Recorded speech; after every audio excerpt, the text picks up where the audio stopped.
Rode Wanimbo, Ketua Departemen Perempuan Gereja Injil di Indonesia, Gidi Jayapura, menceritakan pengalamannya mendukung perjuangan Yasinta Moiwend dari suku Malin di Merauke, melawan proyek strategis nasional PSN Lumbung Pangan di tanahnya.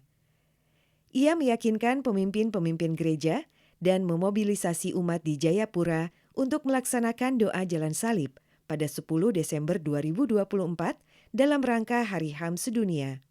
Setelah menceritakan pengalaman itu, seorang perempuan Malin menghampiri Rode. Ia menggenggam tangannya dan dengan berlinang air mata mengucapkan terima kasih. Rode sambil tersenyum meyakinkan bahwa perjuangan perempuan di Merauke juga adalah perjuangannya. Kita ini orang Papua toh? Meski pemerintah Indonesia bagi-bagi wilayah kita dalam provinsi-provinsi, tapi kita satu di tanah Papua. Kisah ini ditulis berdasarkan cerita yang dilisankan oleh Rode di depan umum dan kepada jurnalis Permata Adinda selama rangkaian acara Solidaritas Merauke 11-14 Maret 2025. Rode telah memberikan izin untuk menghadirkan kisah ini dari sudut pandang orang pertama.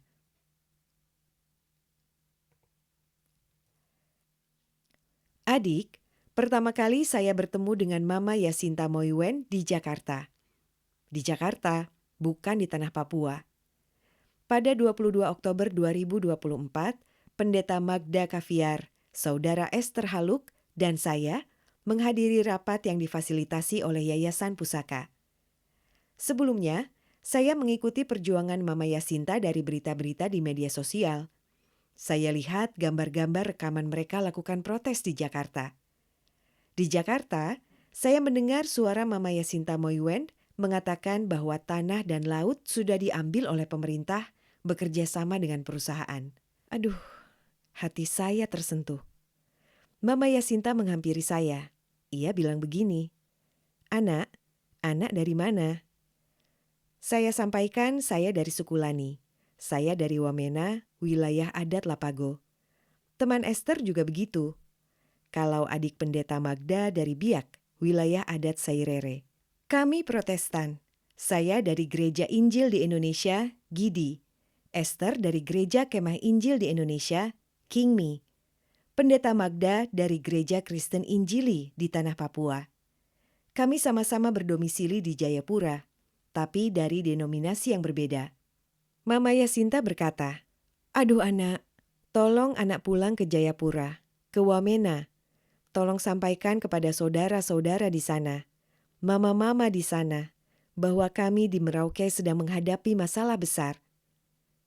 Bagi saya, pesan dari Mama Yasinta itu adalah wenenu, artinya pesan penting di tanah saya berasal. Saya terima pesan itu. Saya bilang, Mama, apa yang Mama sampaikan di sini kami akan bawa pulang. Kami akan sampaikan pada pimpinan gereja kami, bahwa umat Tuhan di tempat lain sedang tidak baik-baik saja. Kami bertiga ke Jayapura. Kami semua perempuan. Semua pimpinan gereja adalah bapak-bapak. Jadi, kami perempuan harus bicara hati-hati. Kami benar-benar bergumul bagaimana meyakinkan bapak-bapak kami untuk membuat gerakan spiritual sebagai bentuk solidaritas kita. Saya bertemu pimpinan gereja saya, Presiden Gidi. Esther dan Pendeta Magda juga bertemu dengan pimpinan gerejanya masing-masing. Setelah itu, kami bicara dengan moderator Dewan Gereja Papua, Pendeta Beni Giai. Saya bilang, Bapak-bapak, tolong. Bapak-bapak sebagai pimpinan gereja harus memobilisasi jemaat. Kita punya umat saudara-saudara di Merauke ini. Mereka sedang melawan perusahaan. Ekskavator itu sudah masuk ke wilayah mereka dan mereka sedang gosok lumpur. Mereka bilang mereka siap tidur di tanah ini. Biar ekskavator melewati tubuh mereka. Tidak apa-apa. Asalkan jangan tanah mereka diambil. Mereka sudah sampai begitu. Bapak-bapak, tolong. Bapak-bapak punya kapasitas sebagai pemimpin untuk melakukan sesuatu. Tolong, kita harus turun. Lakukan doa jalan salib. Karena kita satu Papua ini satu kesatuan, satu tubuh. Kalau saudara-saudara kita di Merauke sedang mengalami sakit, kita juga harus merasa sakit. Kami didasari oleh firman Tuhan 1 Korintus 12 ayat 26 yang mengatakan, jika satu anggota tubuh sakit, Anggota tubuh yang lain juga merasa sakit. Kejadian 1 ayat 28 berkata, "Penuhilah bumi dan taklukkanlah itu.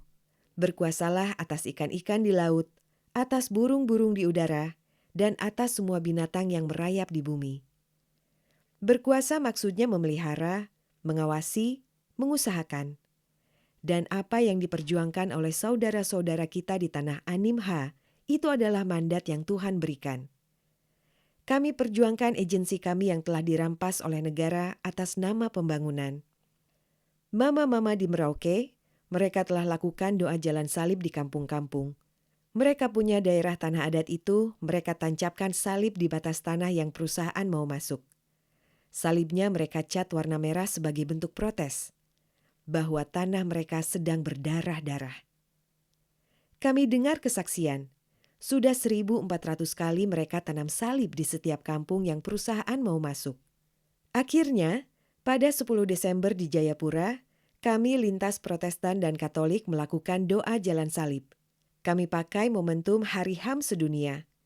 Umat dari berbagai denominasi, mahasiswa, pemuda, semua berkumpul.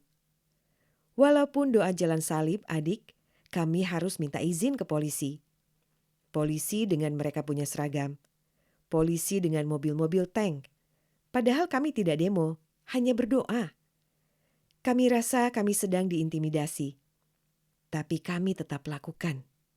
Sebenarnya kami mau lakukan dari Jalan Waena sampai ke AB, lalu kembali ke lapangan. Ada 16 titik perhentian di jalan raya. Kami ingin menarik massa, menyampaikan informasi bahwa saudara-saudara kita di Merauke menolak PSN. Ada 2.000 ekskavator sedang datang merusak. Tapi polisi larang. Tidak boleh. Tidak boleh lakukan di jalan raya umum. Alasannya nanti membuat macet, mengganggu lalu lintas. 2 jam kami dipalang oleh polisi di jalan. 2 jam, adik. Mereka mendikte kata-kata dalam doa kami. "Jangan doa-doa yang ini ya." Sampai begitu kata-katanya. Saya sampai, "Ya Tuhan, kata-kata yang kita mau sampaikan dalam doa pun dibatasi begitu." Tetapi tetap kami sampaikan. Kami berdoa, "Tuhan, kami merasa ini program pemerintah yang sebenarnya tidak kami butuhkan. Kami rakyat tidak butuh program ini. Program ini dibuat oleh pemerintah sepihak. Tuhan, kami bingung. Program ini sebenarnya akan mengambil apa yang menjadi harapan kami. Kami hidup sangat bergantung kepada kali, sungai, tanah kami. Tapi dengan proyek ini kami sudah tidak bisa. Tanggung jawab yang Tuhan berikan kepada kami untuk memelihara, mengusahakan ciptaan itu. Mandat itu seperti tanggung jawab kami diambil oleh perusahaan, oleh negara. Tuhan, tolong bela hak-hak kami." Kami juga berdoa untuk pengungsi. Raga Kogoya, aktivis juga pembela HAM, berasal dari Nduga. Dia sendiri melihat bagaimana mama-mamanya mengungsi dari Nduga jalan kaki ke Wamena. Jadi, kawan Raga berdoa dalam bahasa daerah. Dia sampaikan begini, "Tuhan, tanah ini Tuhan berikan kepada kami orang Nduga. Kami tinggal di sini. Nenek moyang kami dikubur di sini. Tulang-tulang mereka dikubur di sini.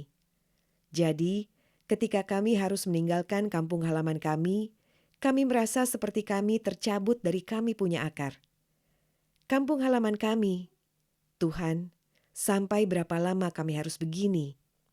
Saya juga waktu itu berdoa untuk ibu-ibu yang melahirkan di hutan. Di Pegunungan Bintang, ada sekitar 30 ibu-ibu yang harus melahirkan di hutan.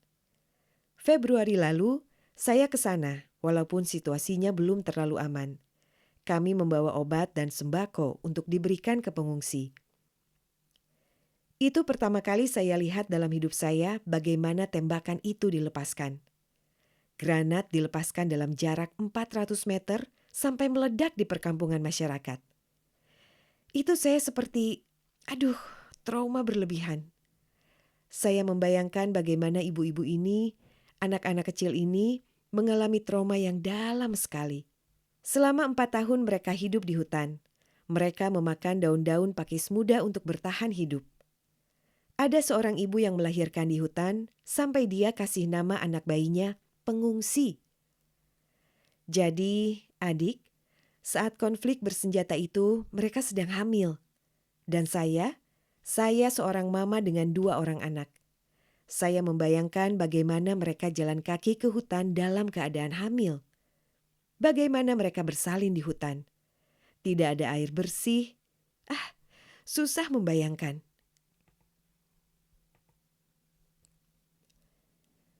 Saya berasal dari Kelila, sebuah distrik di Kabupaten Mamberamo Tengah, Papua Pegunungan.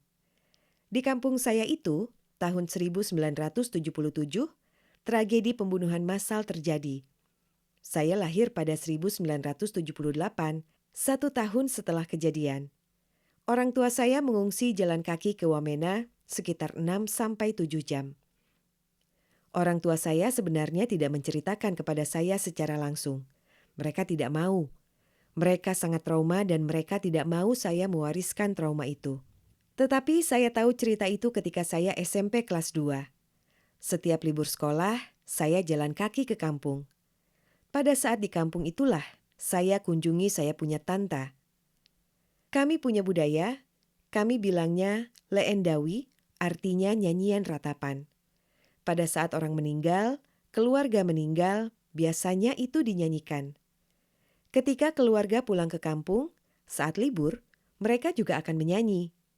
Itu seperti budaya untuk menyambut kedatangan kami. Saat saya masuk ke kampung, tante saya langsung menyambut saya pakai bahasa daerah. Mereka menyanyi. Perempuan dalam suku kami itu ada masalah pergumulan terdalam itu tidak sembarang diceritakan. Mereka memilih kepada siapa mereka cerita, dan pada saat-saat tertentu. 2 tante saya diperkosa oleh tentara Indonesia pada 1977. Dalam leendawi itu, mereka ceritakan bagaimana perlakuan aparat saat itu. Bagaimana memperkosa mereka. Dan tidak hanya mereka, ternyata ada banyak perempuan yang diperkosa saat itu. Itu pertama kali saya dengar. Lalu saat libur-libur selanjutnya, baru saya mulai rasa ingin tahu. Saya tanya ke tanta, ke bapak adik, paman, ke saudara-saudara. Mereka cerita sebenarnya pembantaian, pembunuhan banyak terjadi. Semua di kampung saya mengungsi saat 1977. Sekarang, itu yang sedang terjadi di Kabupaten Duga, Ilaga, Yahukimo, Puncak Jaya, Maibrat. Per Desember 2024, pengungsi internal sudah mencapai 85.000.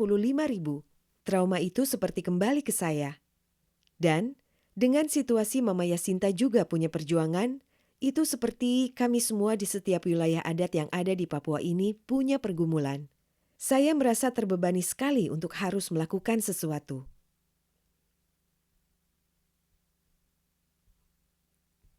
Dari kecil, saya memang aktif di gereja, bertumbuh di gereja.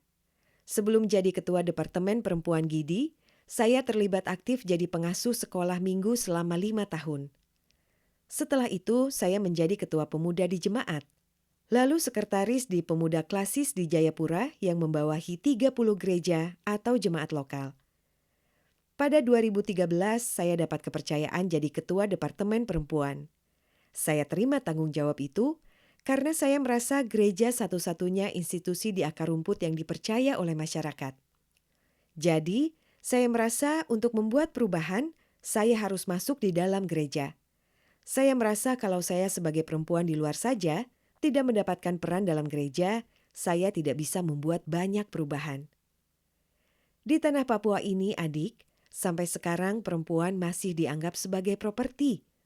Di suku-suku pedalaman di Papua, nilai perempuan dipandang sama dengan jumlah babi untuk mas kawin. Kita perempuan dihargai sama dengan 5 ekor babi, 10 ekor babi. Itu yang membuat saya sedih. Semua mama yang saya kunjungi di kampung-kampung itu selalu berdoa, Tuhan, kami ini hanya perempuan. Kami ini pembuat dosa pertama. Mereka berdoa seperti apa yang dihotbahkan di mimbar-mimbar. Perempuan itu disalahkan. Segala macam ajaran itu mengintimidasi perempuan. Secara institusi, gereja sebenarnya memenjarakan perempuan. Perempuan banyak pergumulan yang dihadapi. Tapi mau cerita kemana?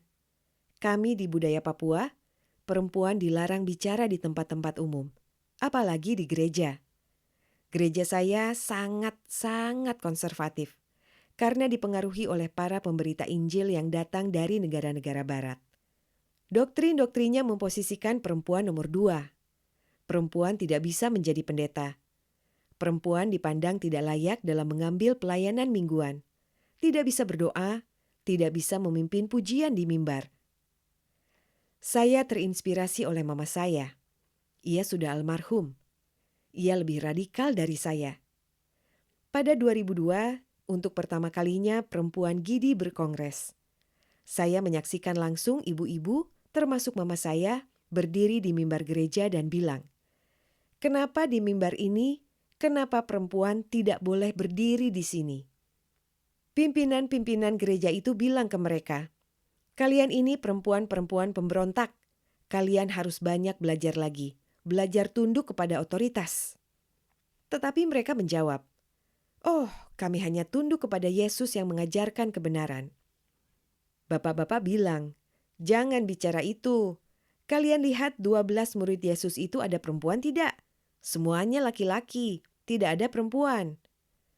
Kata ibu-ibu, "Iya, betul semuanya laki-laki. Tapi ada kelompok perempuan yang ikut bersama-sama jalan di belakang pada saat Yesus melayani." Dan memang benar, Yesus itu menghargai perempuan. Dia berbicara kepada perempuan di Samaria, perempuan yang dianggap berdosa. Dia berbicara dengan perempuan-perempuan yang mendapat stigma sosial. Cuma bapak-bapak ini, aduh, saya masih kuliah saat itu. Saya lihat bagaimana mama-mama berjuang. Saya bangga mama saya berani melawan sesuatu, berani melawan pemimpin yang tidak berpihak kepada perempuan. Kami di Departemen Perempuan Gidi punya program prioritas bercerita dalam lingkaran, seperti trauma healing. Jadi, program ini adalah ruang aman untuk perempuan bercerita, pengalaman hidupnya, kisah hidupnya. Biasanya kami tim kerja Departemen Perempuan pergi ke kampung-kampung. Kami duduk di lingkaran, baru cerita. Mama-mama cerita terjadi apa di kampung. Dengan begitu, mereka ceritakan apa yang mereka alami setiap hari. Saya menggunakan hermeneutik curiga dalam surat-surat Paulus kepada kitab-kitab tertentu yang bilang perempuan harus berdiam diri dalam pertemuan-pertemuan ibadah.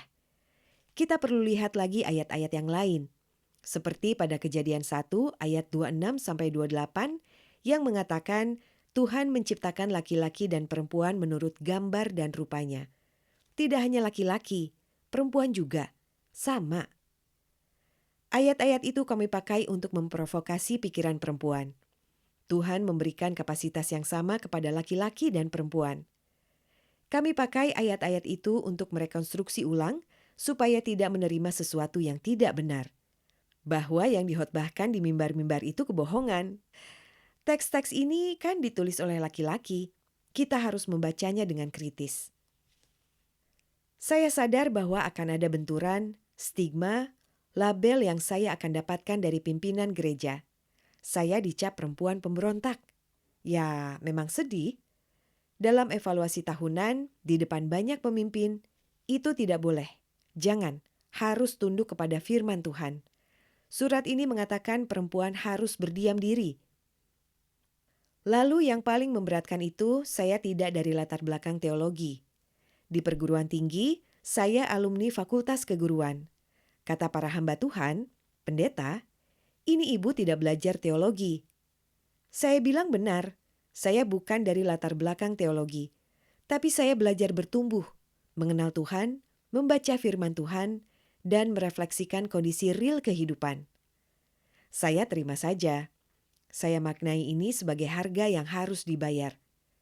Satu perubahan terjadi, ada harga yang harus dibayar. Sebagai orang Kristen, saya percaya ada salib yang harus dipikul. Jadi adik, Yesus itu berkorban dengan disalib untuk membebaskan laki-laki dan perempuan. Tapi, pengorbanan Yesus belum cukup untuk merayakan perempuan supaya dipandang sama nilainya. Itu yang membuat hati saya sedih. Kita perempuan tidak punya gambar diri yang sehat. Kita tumbuh merasa dan menerima benar kita inferior. Itu yang sedang kami bongkar. Nilai kita tidak sebanding dengan nilai binatang atau harta yang dijadikan sebagai mas kawin. Kita berharga. Kita memiliki karunia dan potensi.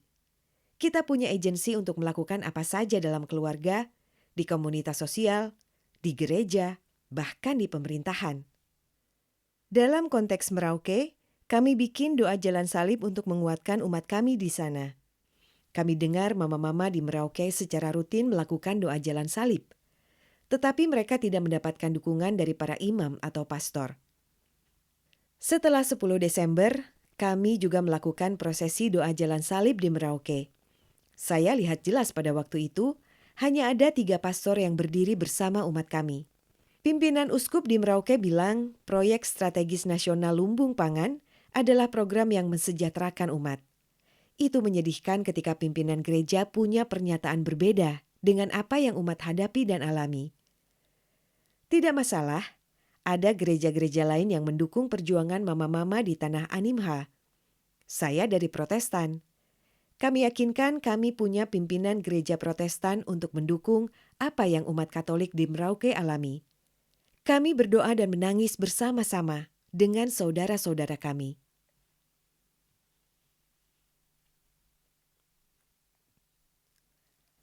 Adik tahu Mama Yosefa Alomang? Yosefa Alomang adalah seorang perempuan Amungme yang punya areal di mana PT Freeport sedang beroperasi sekarang. Waktu saya kuliah di Universitas Cendrawasih Jayapura, mungkin tahun 2000-an, saya ke Timika. Mama Yosefa dan yayasannya, Yayasan Hak Asasi Manusia Amungme Kamoro, mengundang saya. Di saat itu saya tidak tahu Timika. Itu pertama kali saya ke Timika. Jadi adik, Mama Yosefa mengajak kami naik kereta gantung Freeport ke puncak gunung Nemangkawi. Mama Yosefa melihat bagaimana isi gunung-gunung itu sudah diambil semua. Gunung itu seperti kolam-kolam kosong, kolam kering. Dia langsung menangis di dalam kereta gantung.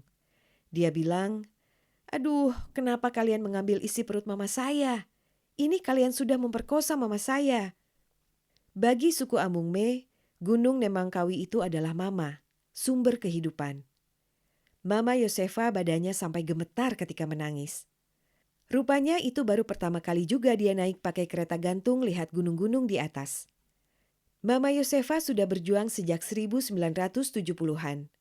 Ia bersama ibu-ibu menghancurkan pipa-pipa PT Freeport hingga mereka ditangkap dan dimasukkan ke penjara. Tapi mereka tidak putus asa. Terus berulang-ulang kali mereka lakukan sampai mereka pernah halang Bandara Moses Kilangin. Mereka bakar ban-ban sampai pesawat tidak bisa mendarat. Banyak aksi yang mama-mama lakukan di Timika untuk menolak kehadiran PT Freeport. Mama Yosefa itu sampai 15 kali dimasukkan ke dalam penjara. Disitulah hati saya tergugah, mendapat panggilan untuk ada dalam perjuangan. Dia perempuan yang mempengaruhi hidup saya. Jadi, Mama Yasinta mengingatkan saya dengan Mama Yosefa. Adik, ini dalam suku saya adalah Yum. Yum adalah simbol harapan, simbol kehidupan. Karena ketika mama-mama kami melahirkan, mereka akan memasukkan kami ke dalam Yum untuk memastikan anak bayinya aman dan merasa hangat. Cek 2 ya. Adik, ini menunjuk noken yang Rode gantungkan di kepalanya, dalam suku saya adalah Yum. Yum adalah simbol harapan, simbol kehidupan. Karena ketika mama-mama kami melahirkan, mereka akan memasukkan kami ke dalam Yum untuk memastikan anak bayinya aman dan merasa hangat. Setiap hari mama-mama ke kebun dan membawa pulang ubi, sayur, keladi, buah-buah ke dalam noken ini untuk memastikan anak-anak dan suami ada makanan setiap hari. Saya ingin menyampaikan kepada mama-mama yang berada di tanah Animha. Mereka tidak sendiri. Kami ada. Kami akan berusaha. Sebagai perempuan, ketika mama menangis, kami pun menangis. Karena kami memaknai gunung, laut, tanah sebagai mama kami. Ketika perusahaan-perusahaan masuk, itu adalah tindakan memperkosa mama kami. Dan kami akan mempertaruhkan hidup kami untuk melindungi mama kami yang sedang diperkosa. Nagalomini, Nogobamini, Kinogorakemo, Niname Papua, Ninangwen Papuai, Yongga Yongga Tumaruwok O. Bapak-bapak dan mama-mama, adik dan kakak sekalian, kalian di tanah Animha tidak sendiri. Kami ada bersama kalian. Papua rumah kita. Mari bersama-sama menjaga Papua, tanah kita.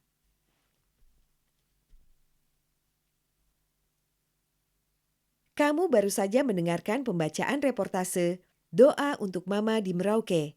Kami ada. Ketika Mama menangis, kami juga menangis. Oleh Permata Adinda yang diterbitkan oleh Project Multatuli. Project Multatuli adalah pers berbasis keanggotaan pertama di Indonesia. Partisipasimu adalah kunci. Kami meyakini bahwa informasi yang terpercaya adalah hak semua orang. Dengan kontribusi mulai dari Rp30.000, kamu dapat bergabung sebagai kawan M, sekaligus memungkinkan seluruh pembaca mengakses artikel kami secara gratis. Melalui keanggotaan ini, kamu juga turut berpartisipasi dalam praktik jurnalisme publik dengan membantu menghadirkan suara bagi mereka yang selama ini dipinggirkan, diabaikan, dan disisihkan.